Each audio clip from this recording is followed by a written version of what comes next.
নমস্কার বন্ধুরা, আমি এখন তোমাদের সঙ্গে এঁচোড় চিংড়ি রেসিপি শেয়ার করছি। তার জন্য দেখো এঁচোড়গুলোকে আমি প্রথমে একটু ভাপিয়ে নিয়েছি। তারপরে এটাকে তেলে নুন হলুদ দিয়ে পরিমাণ মতো নুন হলুদ দিয়ে একটু ভেজে নেবো। আর এদিকে আলুগুলো সব কেটে নিয়েছি, আলুগুলো সব ভেজে নিতে হবে। আর এর জন্য যা যা মশলা লাগবে এখন ভাজা হচ্ছে, তখন তোমাদের সঙ্গে আমি যা যা মশলা দেবো এখানে তরকারিতে সেটা শেয়ার করে দিচ্ছি।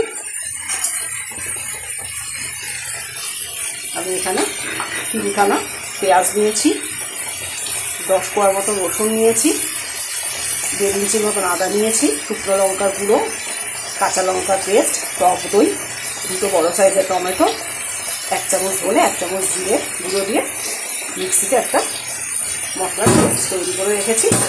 এগুলো ভাজা হচ্ছে। এখানে 150 গ্রামের মতন চিংড়িকে ছাড়িয়ে ভালো করে ধুয়ে নিয়েছি, হালকা একটু ভেজে নেবো। কড়াইতে তেল দিয়ে দিয়েছি, দিয়ে চিংড়ি মাছগুলো হালকা করে ভেজে নেবো।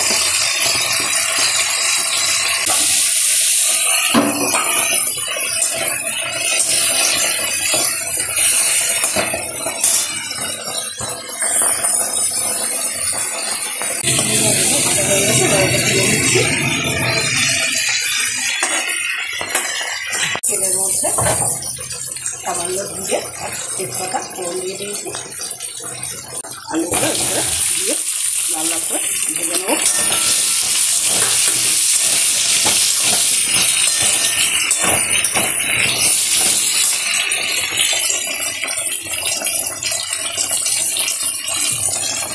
আলুর মধ্যে সামান্য নুন আর একটু হলুদ দিয়ে আলুগুলোকে লাল লাল করে ভেজে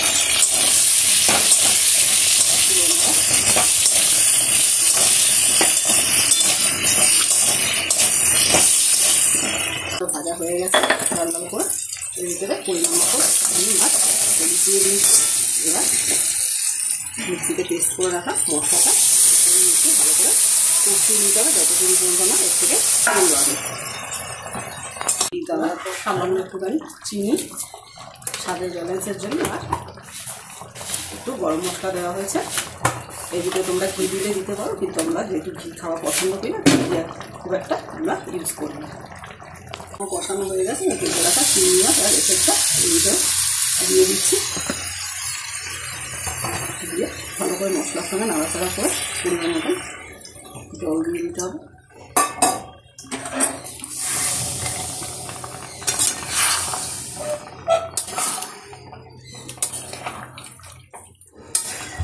এঁচোড়টা যেহেতু আগে থেকেই সেদ্ধ করা, তাই বেশিক্ষণ টাইম লাগবে না।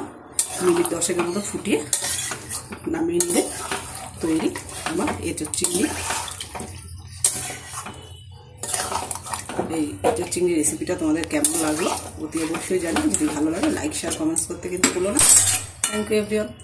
কাল নতুন একটা ভিডিও নিয়ে তোমাদের সঙ্গে আবার হাজির হবো। ততক্ষণ যেন ভুলবে।